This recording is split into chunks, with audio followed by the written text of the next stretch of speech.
Welcome to the DudeFax Podcast. We're four guys who in the past all served in the same youth ministry together.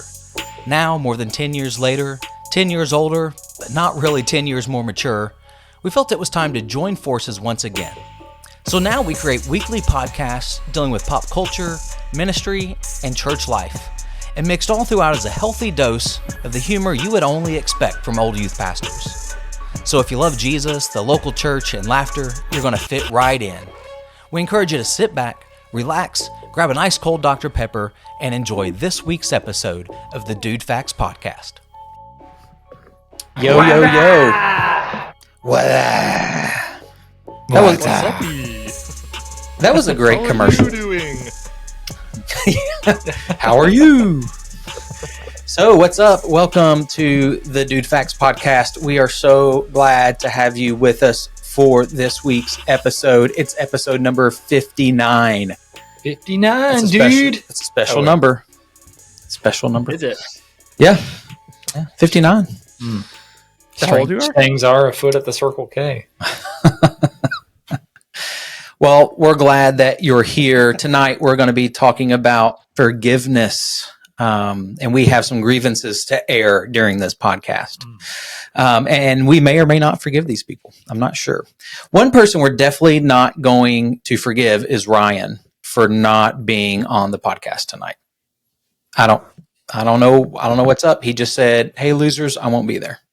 Yeah. I mean, you guys saw the picture of his rash, didn't you? I mean, I wouldn't be here either. Yeah, that's true. That's true. I think he's off listening to more Taylor. Mm. So we found out he's a closet Swiftie. That's right. He's sitting back in his lounge chair with his robe on and a tall glass of Hawaiian punch. Listening to the Swift. It kind of puts a funny mental image in your head if you picture Ryan like that. We love you, buddy. He had more important things to do, apparently, than be with us. But we're here with you, and that is what matters tonight. Another thing that matters is that LeBronius James is once again booted from the playoffs. That's right. He's out. In your face, Seco. That's right. I mean, when I saw that, it just made everything right in the world. Inflation's up and, it's really hot already here and my car has a check engine light on, but LeBron's out of the playoffs. Yep. So. For about 2 weeks this season, they were like the best team in the Western Conference. Yeah. And they have a banner to hang. So they do. I mean, we can't knock them too much, but yeah, it was funny seeing LeBron. It remains that was LeBron's sarcasm. biggest comeback is his hairline. I like that LeBron has officially said now his dream of playing with Bronny is pretty much out the window. So It better be. Yeah, he's going to have to join a super team. Like even more of a super team than he's already trying to be on. And Bronny's, not going to cut it. No. I don't know. I really hope that they end up on teams that play each other often. And then Bronny just ends up schooling his dad. Or I'll give it to LeBron if he does it. The dad move and just annihilates his son on the court. Yeah. You got to do it at least once. To do that, he's going to have to play like, G League basketball because that's where Bronny's. Oh, that's where he's going to end up. Yeah. Okay. If his last name wasn't LeBron's son, he would be in the G League. All right. So we always got to stick it to LeBron when we can. And we will have some more fun stuff coming up in just a little bit. But this can be fun. Talking about forgiveness, right? There's a F and an N in forgiveness, just like there is fun. But there's no you, right? Because forgiveness is not about you. But you should forgive. But you should forgive. Yeah, it's not called fortakeness. That's right.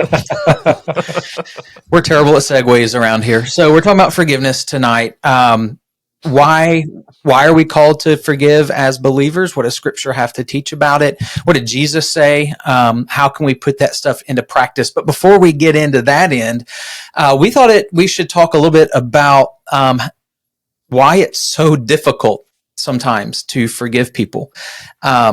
We don't see a lot of it in our culture, and even within the church scenarios.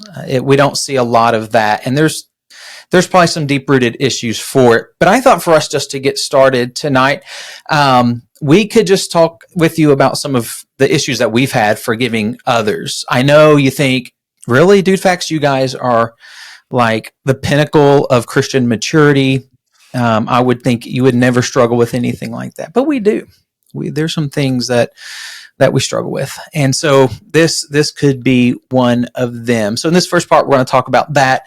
We're going to look into what happens when we hang on to grudges and we don't forgive, and what that does to us when that happens. So let's jump on in. We've talked a little bit already. And we each have some stories that we can share about times that we have struggled forgiving other people. Jeff, you want to jump in and kick us off there? Sure. One of the hardest times that I've struggled to forgive others is through the events that you guys are all tracking that happened at First Baptist. And I know a lot of our listeners don't know what that is, and I don't have to go deep into details. It was well over a decade ago. But it was a situation in which I know I made mistakes, but for the most part, I felt like everything I did were things that I was trying to do the right thing. And I was praying, and I was trying to do things that were biblical. Basically, it was a situation in which there were parents and leaders upset with some things that our students did at a camp. But when I tried to do the right thing, stand up and do the right thing, even in a few instances, I was silenced by some leaders. I was at times cast aside in what, just to be honest, felt like a PR move for the church, or even a political move for the church to protect their own brand. And even though I saw that happening and prayed that God would guard my heart against feeling bitterness and anger over it, there were a few leaders that I struggled to forgive in that situation. And it's difficult to forgive when you do feel like, for the most part, you're doing what you're supposed to be doing, especially if you're praying about it and you feel like you're doing the godly, biblical thing to the best of your ability. But yet there are people who are supposed to have maturity, biblical maturity, and they're not exercising that at all. In fact, it seems like they're doing the exact opposite of that. And luckily, I got a lot of great pastoral counsel from pastors outside of FBC, and I had one pastor's confirm to me that, for the most part, my actions were biblical, and they were reassuring me of that. But I also had pastors talk to me specifically about forgiveness. And I remember one pastor that I talked to that I had lunch with, and I'm not bringing up any names because some of you guys know these people, but this pastor had been wronged by church people as well.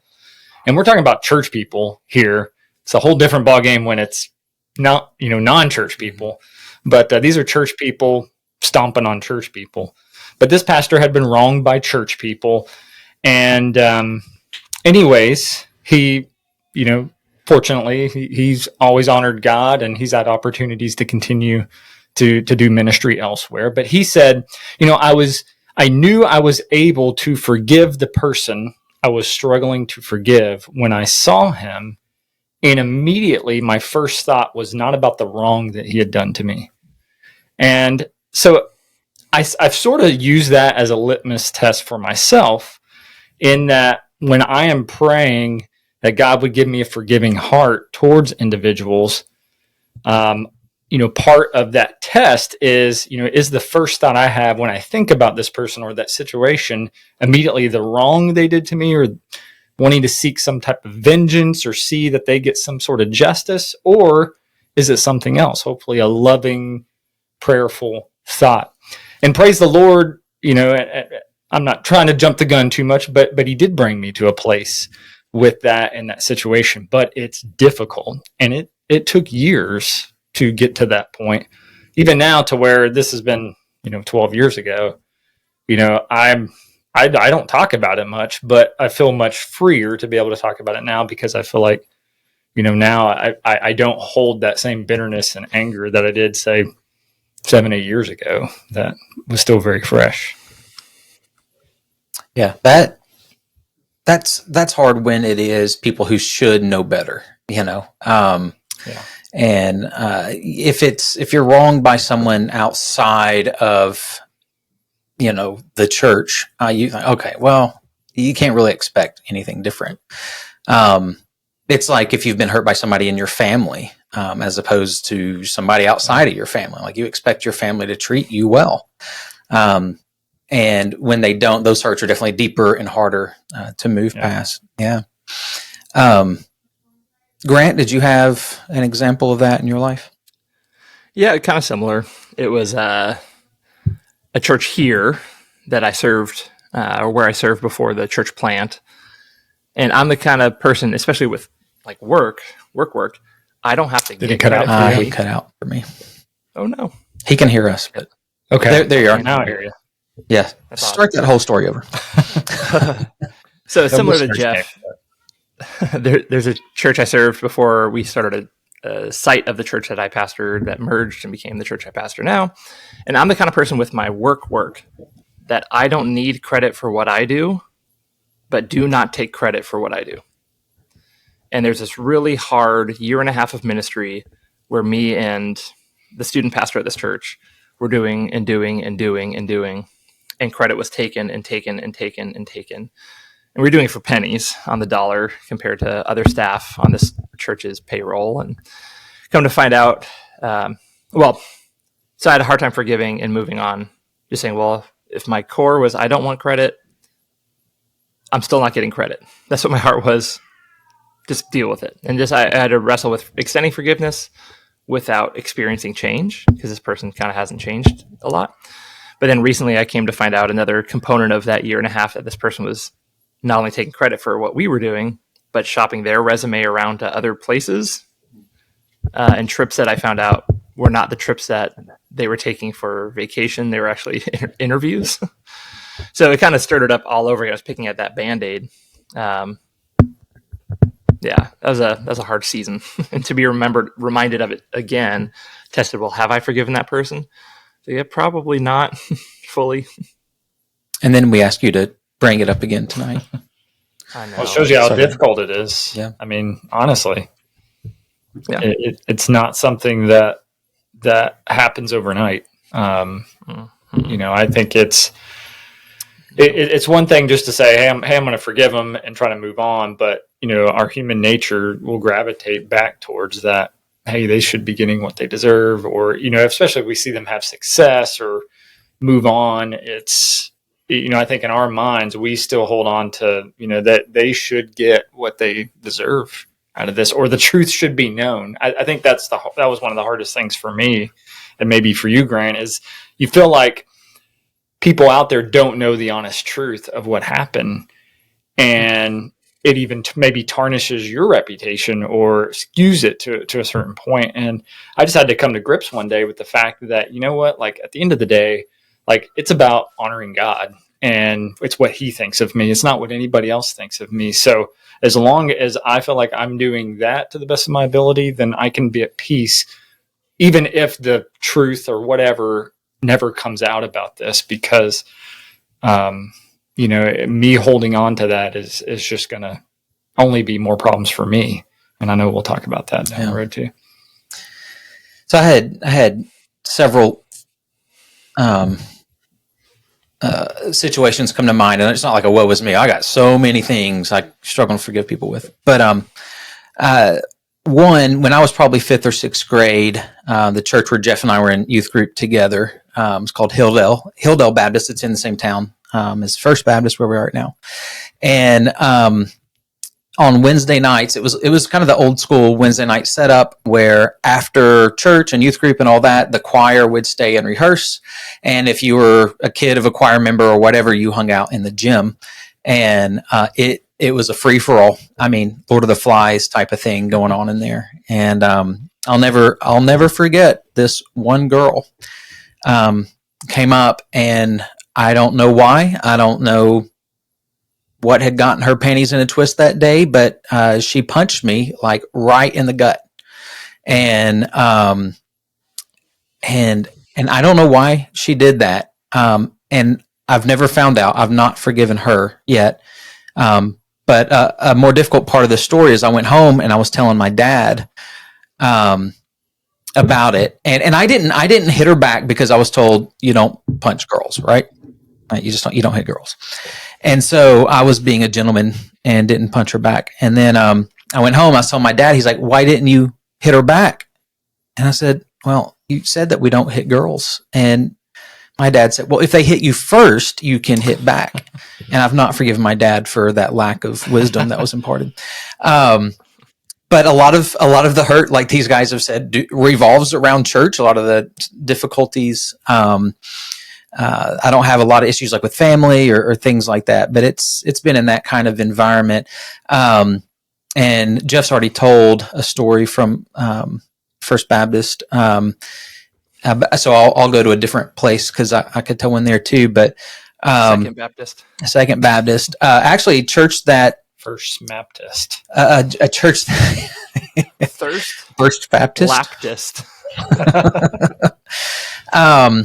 So part of the stuff that went on in that season of Jeff's life, at the same time that was going on, I was getting ready to leave that same church to go plant a church. And that had been about a 2-year ordeal, kind of being told, hey, yeah, we're going to send you. Then, no, we're not. Yes, we are. No, we're not. And eventually got to the point where I just had to make the decision to go, or it would have been disobedient. So I left, and about 3 months later, we started this other church, and we had brought some men on to be elders. And a few years into it, probably about 3 years into the church, there was a guy that I made a mistake and probably shouldn't have allowed him to be an elder in the church. I didn't do due diligence with him, but he began to work behind the scenes to put me on the spot and rebuke me in front of the church for something that was not any issue. And then he wanted to put himself in the position as pastor, as leader. Why would Mike do that? Because Mike's a jerk. And so what happened is this gentleman actually sent me a letter, sent me an email explaining. He sent it to me, and I think he sent it to one of the other elders that we had at that time. And he said, here's my grievances with Josh, and I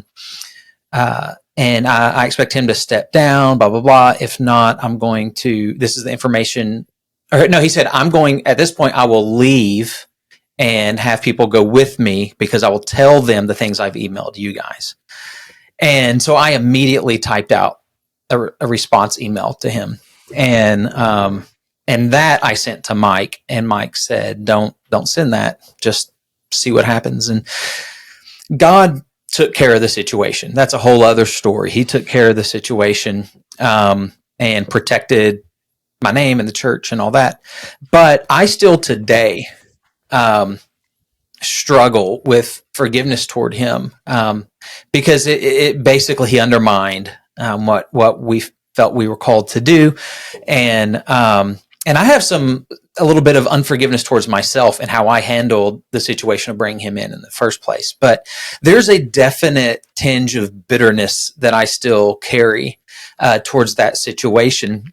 And the guy lives here. I don't know. He may even listen to the podcast. I doubt it. He might. He might. So, thank you. Thank you. Yeah. He's a business owner. If he wants a sponsor, we can. Yeah. But it's like the one person when we moved back, I was like, I hope I don't ever run into him. And so far, so good. Saw him at Walmart.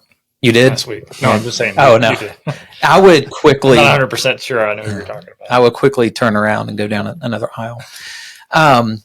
So we wanted to share some of these stories with you because it's real. Like, dealing with forgiveness can be hard.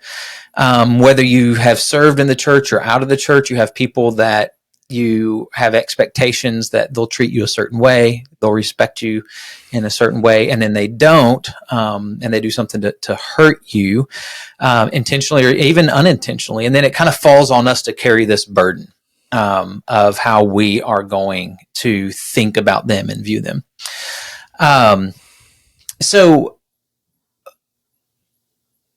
we talked earlier about how this is something that we think our culture struggles with as well, not just believers, because we we have to forgive, we're Christians, but just in the culture. Are there things that you guys see just in how our society is built, how people are built that would kind of naturally, if you will, make forgiving other people a very difficult task and something that a lot of people just don't pursue?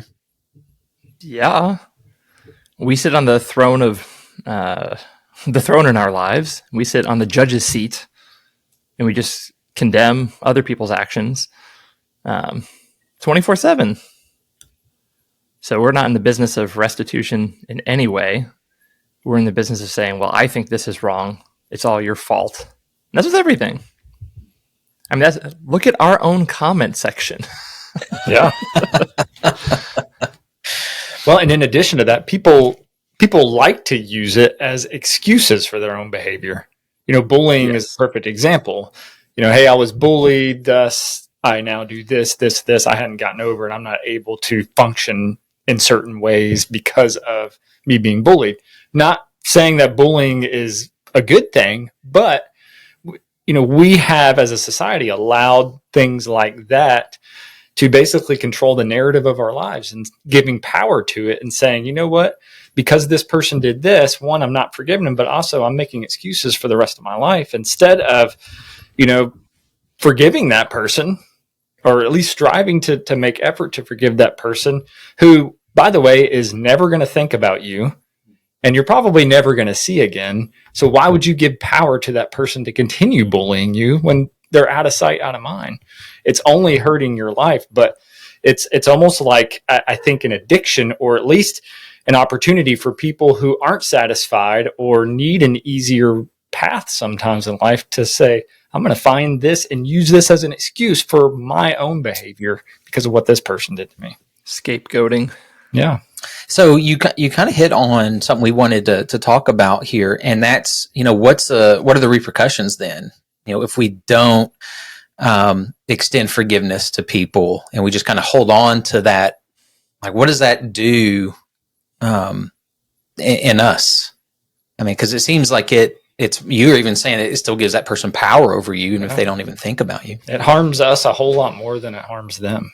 So really, we're only bringing ourselves down and giving ourselves less power, if you will, in life, and giving us ourselves an excuse to maybe be mediocre or not all that we can be, especially as Christians, all that God has called us to be. I love that the Army guy just said, be all you can be. That's right. Be all that God has called you to be. Right. Lord's Army. Yeah. Yeah. So Miracle. Sorry. Go ahead, Grant. Are we getting to scripture yet? Yeah, go ahead. Is it? Yeah, because I think about the verses. I'm preaching on Matthew 6 this week. By the time you listen to this, I'll have preached on it yesterday, listeners. Oh yeah. But Jesus says, How'd it go? Family. Oh, it was excellent. Nice. I crushed it. Yeah, when you stand praying, forgive if you have anything against anyone, so that the Father who is in heaven may forgive you your trespasses, is what Jesus says in Mark. The Matthew passage is, if you do not forgive others their trespasses, neither will your Father forgive your trespasses. Which is so funny, because every time Jesus talks about rights and wrongs, it seems like he is far more concerned with forgiveness than he is justice, necessarily, like from human to human. Mm-hmm. So our job is not to go out pointing out injustices. Our job is to extend forgiveness. It's fascinating. Yeah, and it's not ignoring the injustice. It's not acting like it never happened. It's just this idea of not holding that person accountable for it. for what they've done. In a sense, you're like, okay, it's happened, but I'm not going to make you pay the price. I think I'm making you pay the price by holding this grudge against you, and it does more damage to us.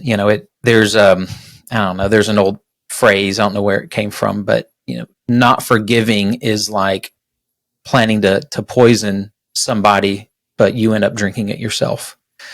Like when you hold on to that, so it kind of destroys you. It destroys your heart, and you're thinking, oh, I'm going to get them because I'm not going to forgive them. They don't care. They don't know. And for the most part, if they do know and they want to be forgiven, hopefully they've come and said something. But holding on to those things. And I think each of us could probably go in and tell some details to those stories that we told of maybe kind of where we were in our heart or in our minds over those time periods of struggling to forgive people. Maybe even just the way it just dominated the things we thought about, made us short-tempered, and a whole host of things. And so it can definitely have some negative impact, some deep negative impact. So much so that Jesus said, if you don't forgive others, you're not going to be forgiven either. So that's a pretty heavy verse.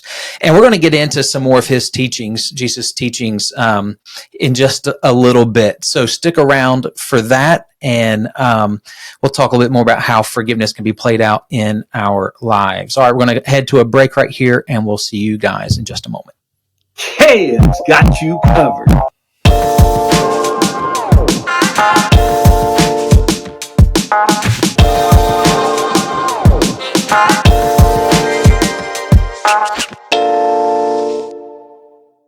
Yo, we talked about weird things being afoot at the Circle K. Well, hey, weird things were afoot in New York City this past week, and that's where we're going to start part 2 as we look at some interesting news stories that we got to get the dudes' takes on, because, yeah, it's just like that. So New York City. Yeah, did you guys see the cheese ball man in New York City? Hear about this? I mean, I know I sent it to you guys. Yeah, I was going to say when you sent it. Yeah. So there's this guy who calls himself the cheese ball man. He dresses up as a superhero, and he drew this massive crowd into New York City to watch him eat an entire jumbo jar of cheese balls. You know those like jumbo jars that you get at Costco or Sam's? Those things. He ate one of those. And quote unquote, like Michael Scott Paper Company. Those quote unquote, he is known as the hero we needed. So a little take on Nolan's Batman or Dark Knight. But here's what happened. Hundreds of astounded onlookers gathered in Union Square Park in Manhattan this past Saturday to watch an anonymous 22-year-old man in an orange mask devour an entire jar of cheese balls. Now, can we just say 22 years old devouring an entire jar of cheese balls? This is probably not a man. I mean, I know we're using the term man very lightly. Yeah. Here. 22-year-old kid.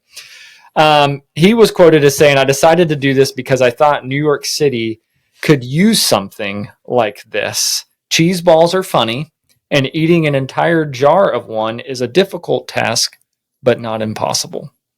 So he got the hype up with some posting and popping up all around the area, told people, hey, on this date, I'm going to eat cheese balls at this park. And a bunch of people showed up. And yeah, I mean, look at that crowd there. He looks like a terrorist. Yeah, he's a cheese ball terrorist. I mean, put him over there in the Middle East, and he will throw some things. I think a drone would find him. But our own Ryan, who is not here, was a little disappointed that he did not think of this first. He said that he missed an opportunity to be the cheese ball man. But I think we should come up with something for him to eat.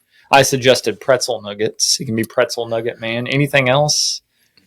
Beaver nugs. Yeah, beaver nugs. Yeah. See, I'm equally unimpressed with that idea as I was when I read the cheese puffs. Because you suck on one of those, I mean, it's like nothing. There's it's all air. Sustenance. Yeah. So it's like, hey, so just hang out with me for a while. It needs to be something substantial for Ryan. Yeah. Have you guys heard of the Costco hot dog guy? No. It's like for a whole month he ate nothing but a Costco hot dog. Oh, yes. Yes, we did hear that. He made a hat and a shirt that said, "Today's a terrible day to be a Costco hot dog." So I guess there's another guy doing it right now. I think he's here in Washington. It's either Washington or California. But he's eating a chicken bake every day. Nothing but a chicken bake from Costco for lunch and dinner every day. Maybe that's the hero we need. Yeah. You know, I don't know why I just thought of this, and this is a great story and involves all of us. But so as we're talking about eating weird things, one of the things we did back when we were all working in ministry together is we do have a picture on a roller coaster at Holiday World. It was in Thanksgiving Land, I believe, and we were going down the Voyager. And we knew where the camera was on this roller coaster, and we took turkey legs onto the roller coaster. Was that me and Ryan and you, and Josh? me? Or, yeah, because we did something else with you, Grant, like the year before. What was it? We did the same thing the year before, but as we were loading onto the ride, because we figured out where the camera was. Yeah, take a picture eating our turkey legs. When we loaded up, we actually got on. Well, he's right. Hopefully he'll come back, because I remember you guys telling me that you couldn't, because you showed them too early, right? I think you showed before the roller coaster took off. Oh yeah, and they made you throw them away before it started, something like that. So the next year when I went with you, you had the bright idea of let's just cram these in our pockets. Yeah, we stuck them in our pockets. See, I remember wearing board shorts that day with like no liner. They're like Hawaiian style board shorts I grew up with.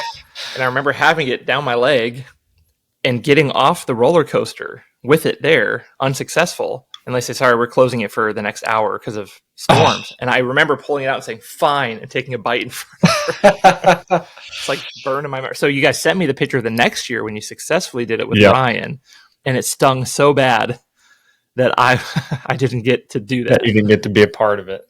Well, for those of you that haven't seen the picture, we'll have to find the picture. Yeah, I'm looking here, but maybe Josh will find it. If you go to Facebook and click "See Friendship Between Me and You," you might be able to find it. Okay.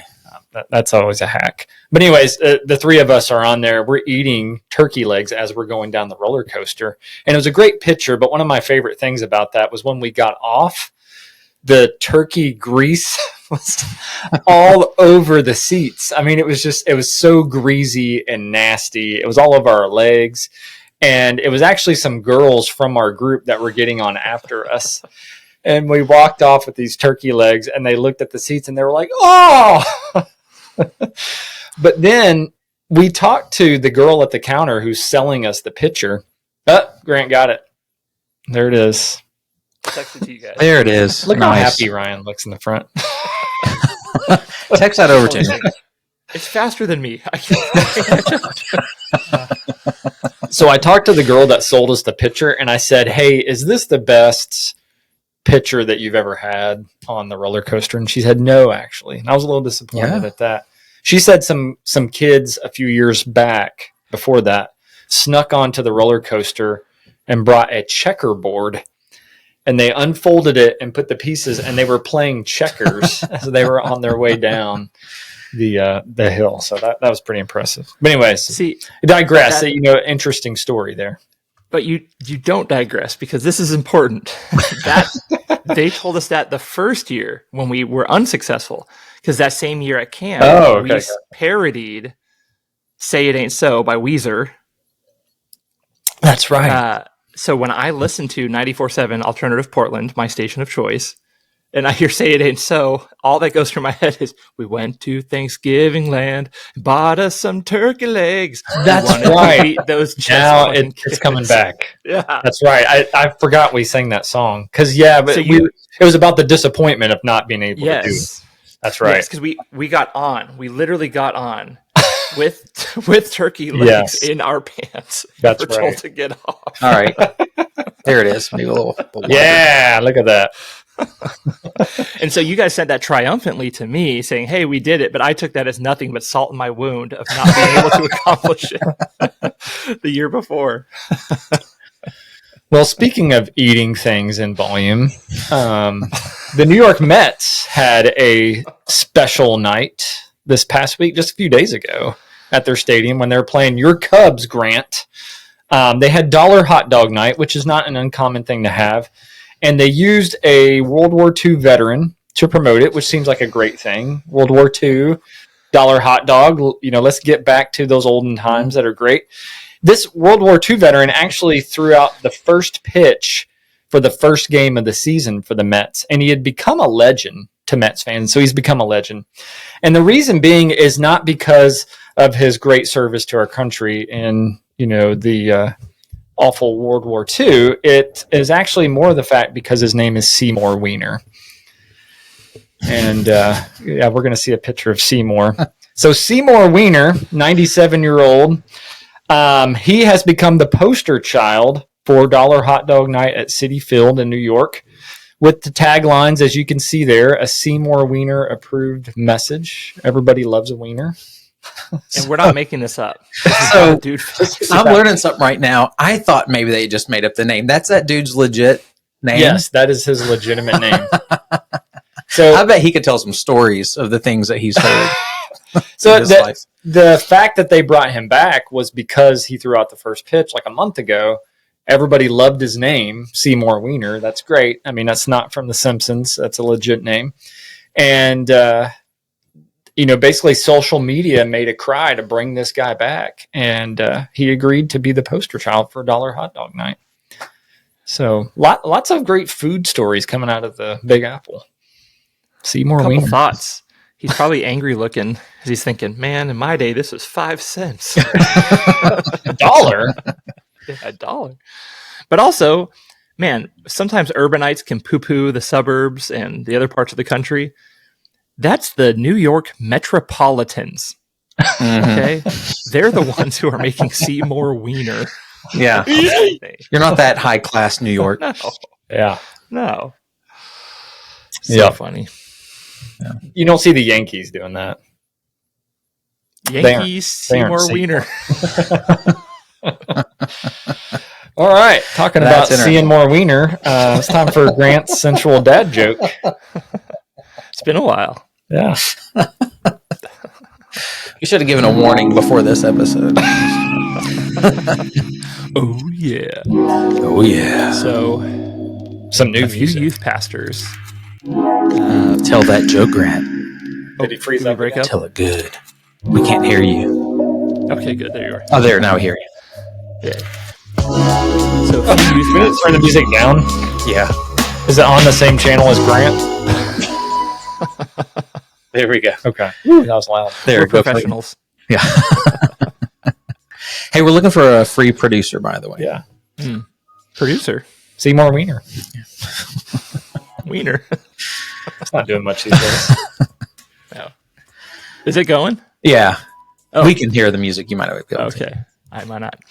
So, a few years ago, several youth pastors in a small town retired at the same time. And they got the bright idea that they all wanted. Did you What's lose me going on with again? your... You're Yeah. Yeah, you keep freezing. Fine, I'm leaving this studio. I'll be right back. All right. All right. When Grant comes back, we will have a sensual dad joke. And we'll That's see right. what happens. So in the meantime, Yeah. we'll just listen. Oh, yeah. That's right. I like that the music has gotten more Am I back? sensual. You're back. Hey. And reasons like this are why we need you to join the Dollop Club Yeah. so that we can upgrade our stuff and we don't have things Do like a that. dollop of lazy. Do a dollop. All right, is this All still right. going? Yeah, you can tell your joke now. Okay, so in a town, several youth pastors retired at the same time, or were fired. Same deal, same difference. And they all shared a love of rocket ships. And so they decided one day to get together and design a rocket. So they do. They're successful. They have a great design, and they decide to present their idea to NASA. So they go down to Cape Canaveral, go to meet with some big wigs of NASA. Even the Space Force was there. It was incredible. And they say, okay, these youth pastors say, our idea is to build this rocket to finally visit the sun. And they said, well, youth pastors, you'll burn up if you get to the sun in a rocket ship. And they said, no. We're going to go at night. The Price is Right. I'm ready for that. It's been a while. It has been.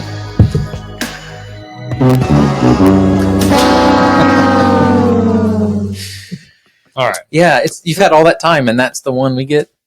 Hey, you're welcome. That's a good one. That was funny. That was good. I like it. Next time you're just staring into the sun, you'll be like, Wait till it gets turned off. Let's wait. Yeah. Just a few more hours. Hey, blink. so obviously we need help, and we want you to help us with a special something. Yesterday, as Josh pointed out, well, not yesterday, Sunday, but yesterday to when we're recording this was World Laughter Day. Today is actually National Day of Prayer, so that is like a legit thing. May the 4th be with you. Already happened, but for us, it's coming up this weekend.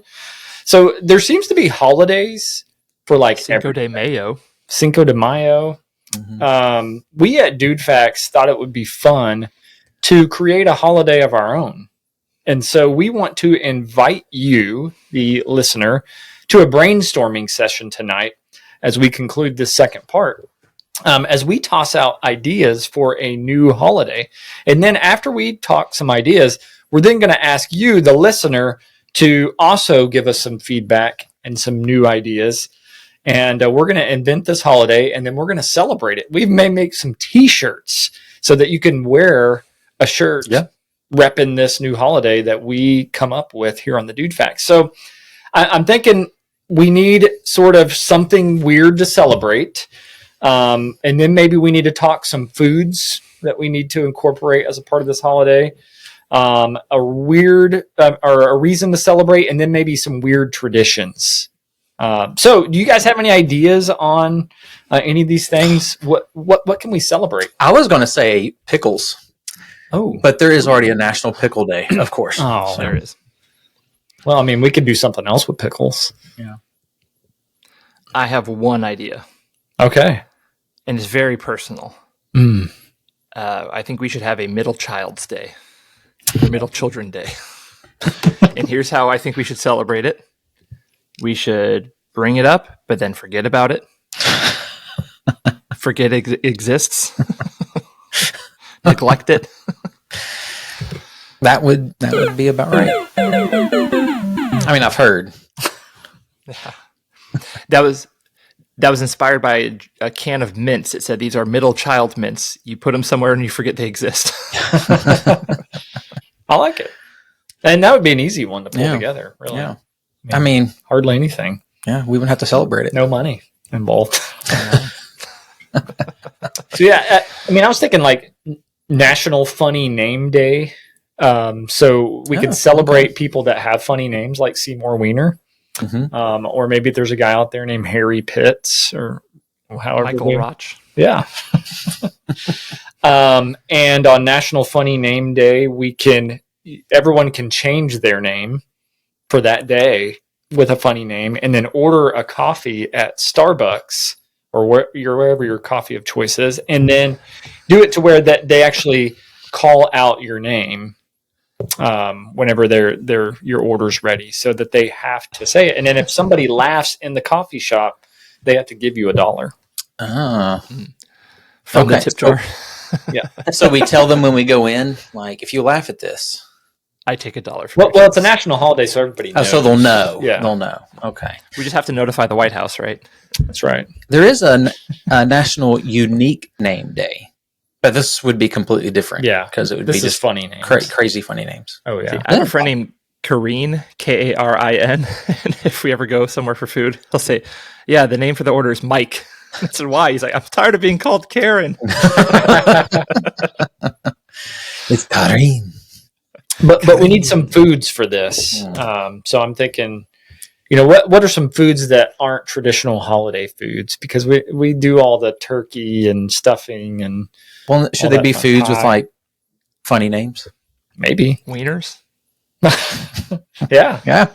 Have a bunch of hot dogs. Maybe put it into some hamburger helper or something. Sounds exciting. There's a dish from the UK called a spotted something or other. Is that literally what it's called? Something or other? No. I think it's another name for wiener that he can't say. Yeah.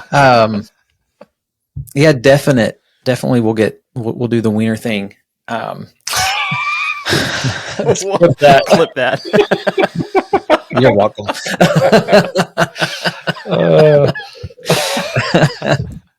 The hot dog thing. That's what I should have said. Oh, that's great. Yeah. So I forgot what I was going to say.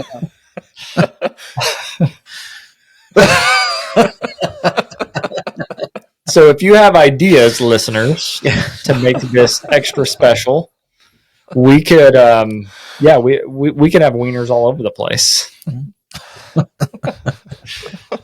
all up in here.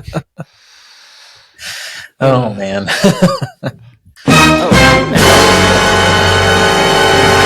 Baby T-shirt. I was going to mention that.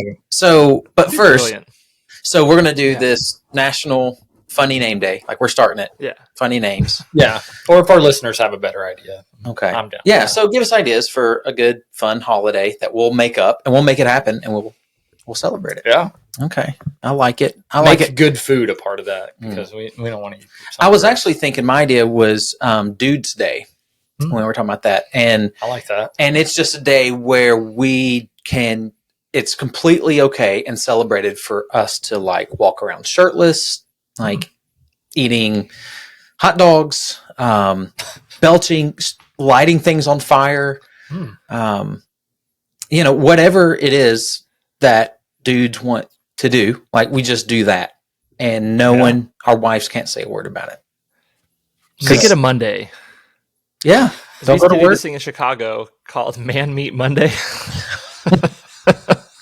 And this is at Jeremy. Hi, Jeremy. Love you.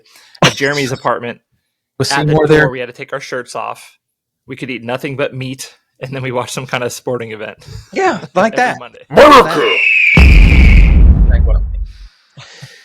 Yeah, so That's a good idea. That is a good idea. So we'll just see what you guys think. Y'all let us know. Hey, we are releasing a brand new t-shirt. It's our 931 t-shirt. It's a special edition t-shirt. And by that, I mean, it's just different. So this shirt, though, I don't know when you may have already seen something in the socials about it. But that t-shirt for a limited time is going to be available for only $20. That includes shipping to you and everything. We've got about 8 or 9 different colors you can choose from. The price after this special time is going to jump up. It goes up to like $28 or so. So you can get it now for $20. Because it's a 931, baby. I didn't grab. Here it is. Let's see. It's for everyone that likes those Austin P hats that no one can get. Here, I'm going to So I share order it. a bunch of red ones. I'll share it here with you. Yeah. You want to sit on your grandpa's knee and whittle? Maybe I'll share it with you. All right, here we go. Okay, so this is the t-shirt, the 931 Baby Special Edition t-shirt. Now, here's the deal. From now until Monday, May 13th, right? So we're going to let you order till the end of the day on Monday, May 18th. So it's a week from today when you're hearing this. If you get your order in, let us know the size you want and the color you want. You can just email us at DudeFaxPodcast.com. If you're listening on Spotify or somewhere else, make sure you roll over to the socials to see the shirt and the ordering information. We will get that order placed as one. That's one of the reasons why we're able to get it at a cheaper cost. We'll do one main order. We'll have that shipped out to you, and you'll be able to rep this. It's the 931 Baby t-shirt. So check that out. It's going to be a great shirt for you to wear around. Could you say it like you said it way back when, Josh? What? It's the 931? Yeah, weren't you the one that said that in that song? No, it's It's Jeff. a 931, baby. That was you, Jeff? That was me. Is that on Yep. there? Yeah. Because it's a 931, baby. Yeah. Because it's a 931, baby. That was you. All right. So check that out. Oh, yeah. Rock those shirts. Even if you don't live in Clarksville, you need a shirt because really we want 931 to not just be synonymous with Clarksville, but synonymous with DudeFax. Mm-hmm. And so I'm thinking 931 merch everywhere. That's right. The 931 is the birthplace of dude faxing. Yeah. So That's it first started here. Baby. Yeah. Baby. And it's the birthplace. Well, I don't know if he was born here, but Kev lives here. So. Yeah. So Kev's here. Yeah. That's right. Yeah, so if anything, get it just for that. Maybe we need a Kev's Got You Covered t-shirt. Oh, he probably already has those. He might sue us for that one. Yeah. He wouldn't have us covered. He's got that covered. He might let Then us we'd hire his brother to fight our case. I guarantee you, if it had the Kennedy Law Firm logo or phone number on it, he'd be A-okay. Oh, yeah. Definitely. But, 931, you need it. Maybe a 931 holiday. Maybe it's 931 day. Yeah, okay. Yeah, we all talk about our favorite things regarding Clarksville. Which are It's going to be a sad day. Yeah. Walmart's. Give me some time to think about it. Austin P, their baseball team just won 35-1. Yeah, that's crazy. 3 grand slams in the game. The leading RBI guy had 11 RBIs.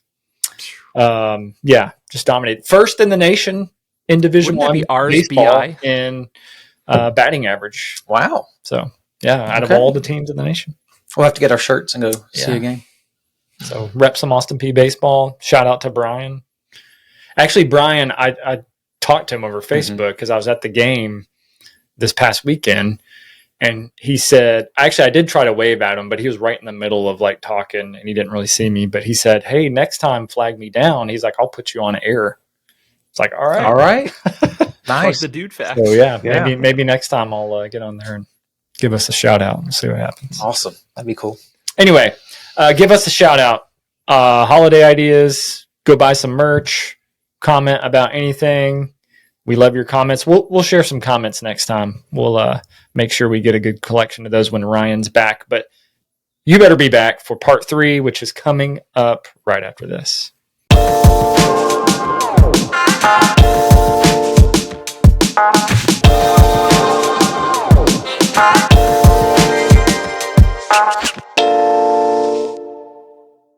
All right. Welcome back to part 3. Now is when it gets delicious. It's going to be great.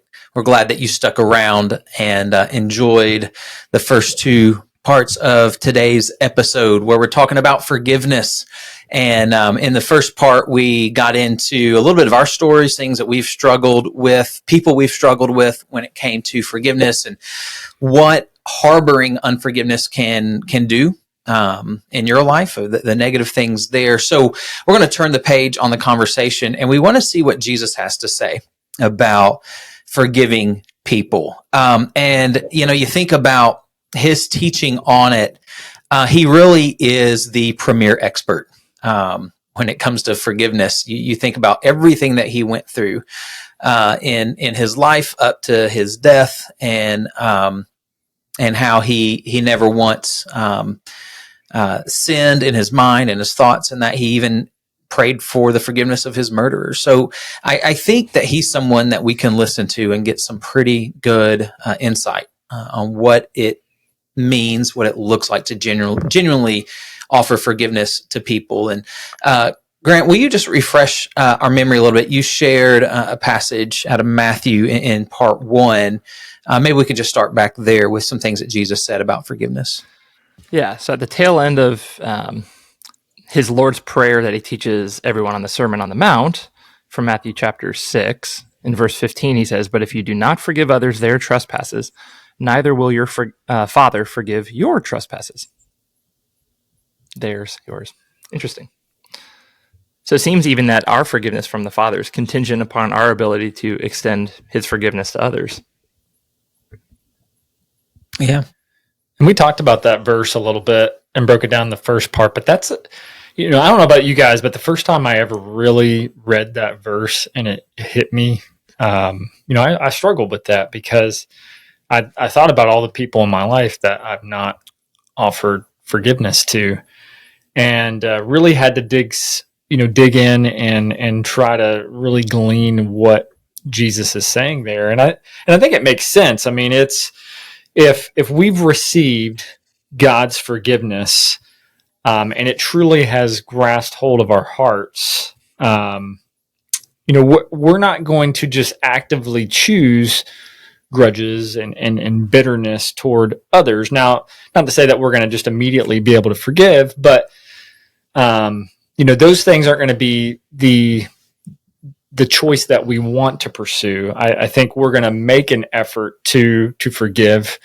if we truly trust in that forgiveness that he's offered us through Jesus. And that's what Jesus is saying. So it's a fruit. It's basically a fruit of salvation, a fruit of trusting in that forgiveness as we also forgive. And if we don't, then that's fruit, that's evidence that we haven't trusted in that forgiveness for salvation. Yeah, that's a great point. Because even as you're looking through the fruit, patience is forbearing. And when you forgive, you're basically forbearing with someone. You are long suffering their whatever they've done. Like you're putting up with them in a way, right? And that's what the Holy Spirit allows us to do, is be patient in those times. I've heard it said that forgiven people forgive people, and you can take that phrase and use it in a lot of different places. Hurt people, but forgiven people forgive people because they understand what it means to be forgiven. And like we mentioned in the first part, it can be more difficult if that person isn't seeking forgiveness. But if we understand, again, we're talking in the context of being followers of Jesus, if we understand our forgiveness and what we have been forgiven from our Father through Christ, then that hopefully should, and you already know we struggle with this, so we're not just preaching at people, but that should propel us to want to extend mercy and grace to other people as it's been extended to us. Yeah, so it is a good litmus test, I guess, of if you've experienced, or if you really even understand the forgiveness that you've received. Well, and another great passage about it is Ephesians 4. Am I clipping again? No, you're good. Nope. Okay. Really starting in verse 30, it says, "Do not grieve the Holy Spirit of God, by whom you were sealed for the day of redemption. Let all bitterness, wrath, anger, clamor, and slander be put away from you, along with malice. And therefore, be kind to one another, tender-hearted, forgiving one another, as God," to your point, Josh, "as God in Christ forgave you." So we forgive because we've been forgiven. And we forgive as we've been forgiven as well, like to that point. It's this continual forgiveness. And that was a passage I wanted to share. Gotcha. Yeah. Well, no, not the one you shared, but it's tied to the one you shared.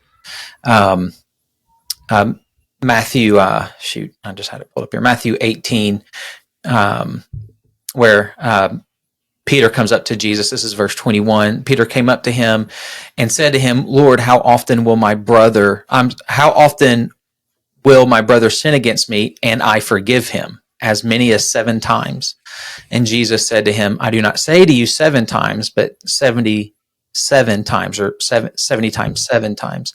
And that's an interesting verse because one, we see it and we're like, well, what in the world is that? 490 times? I got to keep track of all that. I can't wait for 491, baby. Whew. I'm going to lay you down. Journal. It's my 491 journal. Yeah. I sit there with my baseball clicker. Keep going, bud. Yeah. And so the interesting thing in that is that the culture, that what the Jewish, what the rabbis, what the religious leaders, Pharisees had been teaching, was that there was this thought that you didn't really need to forgive more than like 3 times, because God forgave the people of Israel 3 times, and then like there would be a punishment. They would refer to something in their history. And so they like wish it was only 3 times. That's right.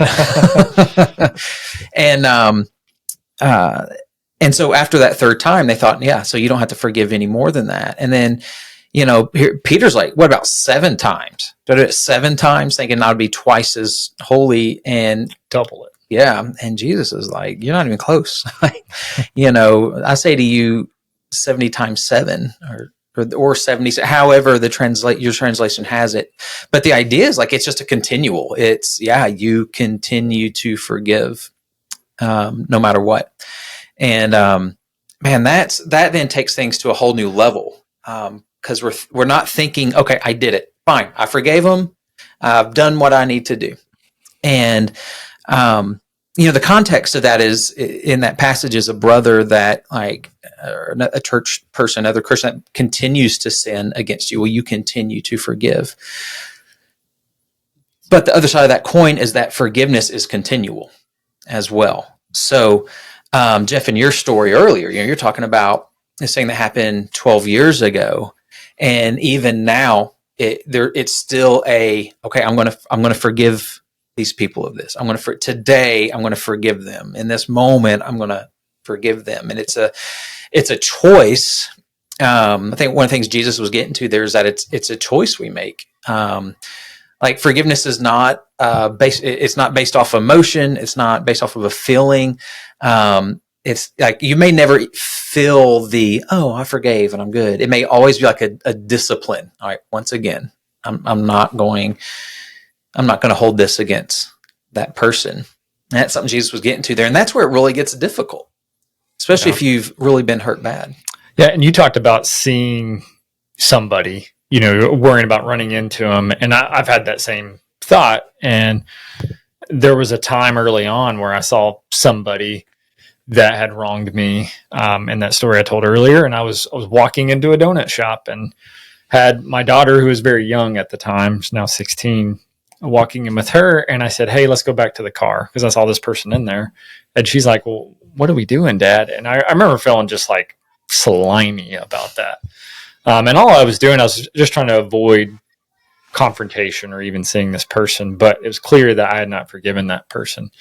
And recently I had the opportunity to see another person that, I had struggled to forgive. And it was a situation in which this person was actually being praised publicly. And so I remember praying in that moment, like, sort of this idea of like, God, help me to continue to have a forgiving heart towards this person, because I thought I was at peace with this and for the most part was over it. But I recognize this is going to be a challenge. And fortunately, I think God did give me a peace in that situation, and it wasn't that big a deal. But it is a continual thing, and that Jesus isn't just putting a flat number on it by giving you a math problem. He's more of just saying, you continue to do it. It's like the guy that ate like 214 Twinkies and he died. Yeah. And people are like, so you can eat 213 and be okay. Like, no, just the fact that was too much. That one. But we're not putting a number on it. We joke about the 491, but it is continual, and it doesn't matter how many opportunities you have. You continue to work to forgive that person. In Scripture, the words used for I was looking this up for forgiveness. Because I think we may struggle with just on, okay, well, what does that mean? What does it really mean? If you sit in, okay, how would you define forgiveness? Like, how would the normal person define that? And we'd probably come with a whole list of definitions, but biblically, it means things like pardon, to let go, to release. And it makes me think of maybe a criminal who has been caught in the act of committing a crime, and they come into court, and for some reason, like, they're like, you know what, just don't do it again. Like, we're not going to hold this against you. And then they release them, but then they go right back out and he hasn't committed any other crime. They're like, yeah, we're going to arrest you again. because you did it back then.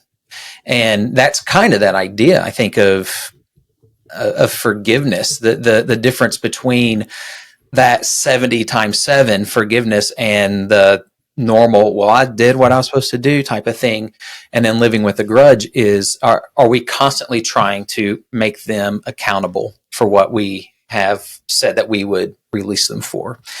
And so you kind of have that. Go ahead. John chapter 8, with the woman caught in adultery. If that story is truly in manuscript or not, there's always a subtitle to it. But remember, those religious leaders bring that woman to Jesus as caught in adultery to try to trap him or whatever. And he says, let he who is without sin cast the first stone. And then they all leave. And then he looks at the woman and says, where are your accusers now? Oh, yeah, you might. I don't know. Wiggle it. No. Whittle it. My daddy's name. Can you hear me now? All right, talk again about that. So Jesus is brought, this woman caught in adultery, to try to trap Jesus, depending on his answer. And he says, let he who's without sin cast the first stone, to those who wanted to stone her to death. And everyone leaves. He looks at the woman and says, where are your accusers now? Now go and sin no more. And that's a prime example. I mean, and I just think about Jesus too. One of his roles right now is that he's advocating to the Father on our behalf, extending forgiveness with the nails in his hands, having fully paid the price to pardon us and forgive us. And if he is the target, or if he is the model or example of the firstborn of the new creation, are we doing that for others? I don't know. It's hard. Yeah. It's not easy. This is, no. When you're thinking about things in the Christian life that maybe are easy, this is not on that list. And this is part of that idea of discipline and being a growing disciple and follower of Jesus is, what did Jesus say? How did he example this? What did he do? Like you're saying, and then seeking to follow that. And it's one thing to hear the stories. It's one thing to even talk about it like we're doing. It's a completely different thing when you're in that spot of someone has done something pretty terrible, and everything in us wants retribution. I think, Grant, you said it earlier, like we have put ourselves on the throne of our lives, and therefore everybody bows to us. And so we're going to pass judgment and make sure that we're the ones that get to experience justice. And forgiveness is like the complete opposite of that. Forgiveness is, it's going to feel unjust. And in the world's definition, it might be. But then we're also not supposed to be those that seek revenge, because revenge is the Lord's. And so part of forgiveness is just, all right, God. Well, and it's not going to seem fair. I mean, too. The thief on the cross, obviously, this person had lived a life of sin. And all of a sudden at the very end, hey, Jesus, remember me. And he's like, all right, I'm cool with that. See you in paradise. And, we have a hard time with that when we think about people that have done horrific acts and they're on death row and they supposedly find Jesus. Like, I think Jeffrey Dahmer was one of those, and some others who'd done horrific things. And we're like, how can this person, be in heaven? It doesn't sit right with us, because we think that person clearly did some horrific things. Thus, they deserve horrific things. Grant disappeared again. Gosh. But, that's, again, a picture of the gospel. The fact that God continues to forgive us of horrific things over and over and over again. And it's not fair. We don't deserve it, but that's grace. Can I share a crazy story that Josh reminded me of 2 seconds ago? So we had this lady in our church on a Sunday morning. She was out walking her dog. Her first name was Sandy. And she was hit by a drunk driver who was wasted on a Sunday morning and jumped the curb and hit her. He was driving with a suspended license. I guess he had a couple pending DUI trials, and he hit her. And like she now walks with like crazy damage to one of her legs. She was paralyzed for a little while. Like she doesn't have full function of her hand. Like she'll never be able to hold her husband's hand again or like give him a normal hug. But during his trial, she dropped all of her charges. Like the guy was facing charges from the state of Washington against this dude, but she dropped all of her charges against him. And so I just want to forgive you. I want to take this opportunity during this trial and say like, listen, Jesus forgave me. I'm commanded to forgive you. Like I want to look you in the eye and tell you like, hey, I love you. I probably don't feel like I should, but I'm trying to love you. And I want to forgive you. That was one of the most challenging things like ever. It was so public. It's crazy. You guys remember the affluenza kid about a decade ago? Sounds familiar. So he made national news. He was a 16-year-old kid at the time who grew up rich, and he was driving drunk. Oh, and, right. He ended up killing some people. It was actually a guy that I knew. He was a youth pastor. His name was BJ Jennings. Awesome dude. I'd met him in Texas. Ryan knows him really well. We had done some camps and stuff with him. But BJ, the youth pastor, he had stopped. It was actually graduation night. I don't know if his son or daughter had just graduated. He was taking some chairs, I think, back to the church.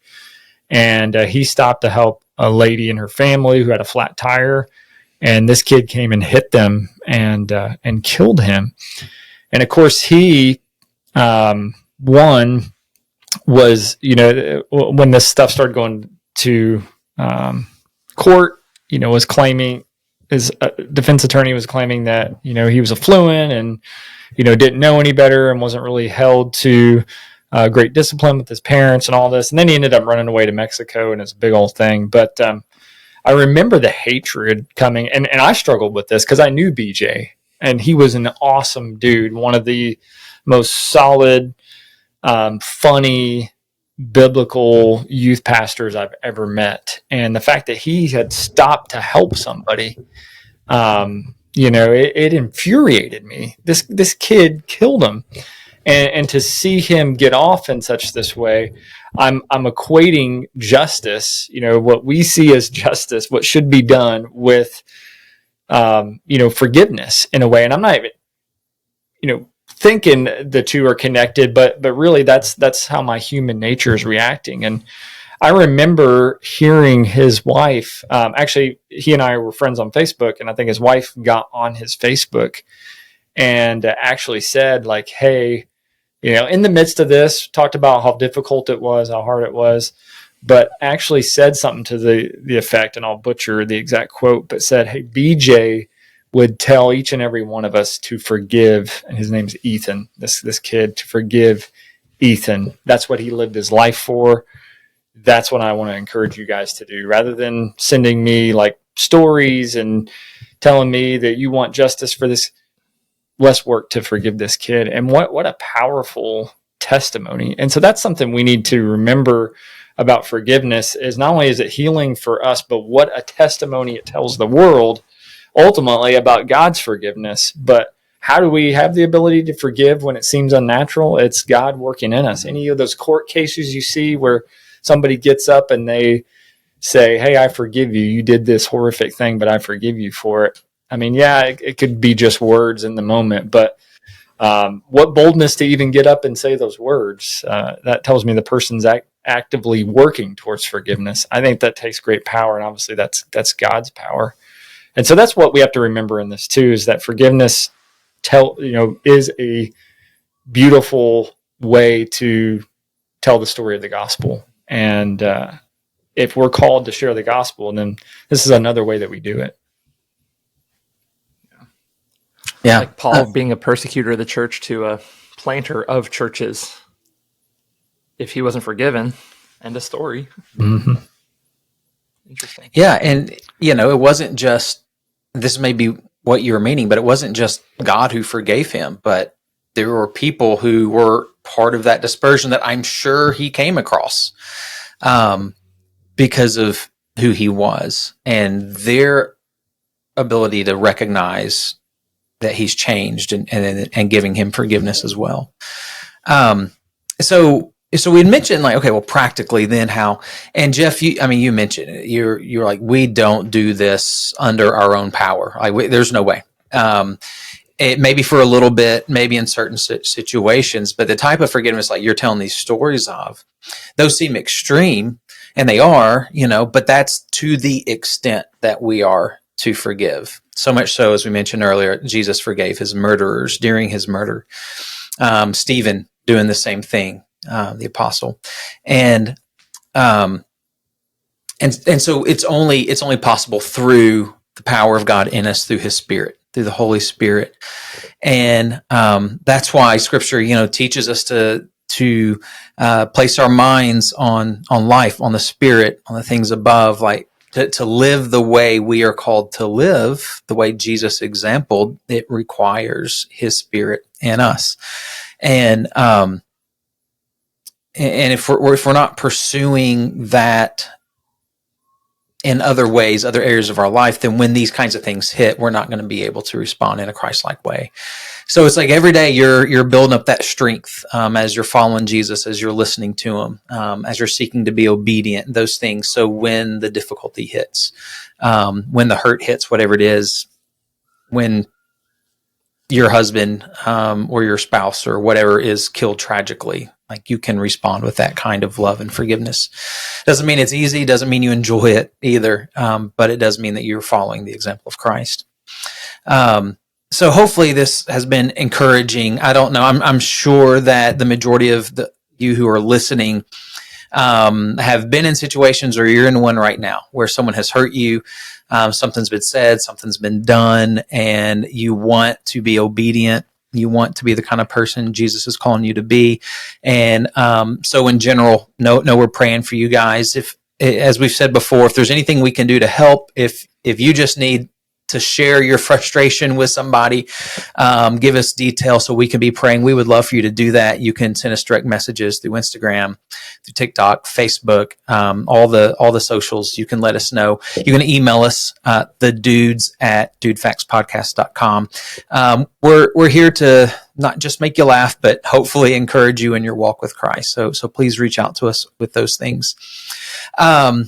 So the shirt, make sure that you get on that. We will have that information available on the website, on our social media accounts as well. And remember what Jeff brought up in part 2. We need your thoughts on our brand new holiday that we're going to create and celebrate. So share that with us, and just pop some good comments out there this week. We love to hear from you. All right. Anything else we need to say as we wrap up here? Thank you, Ryan, for calling our listeners Picklewood. Yeah.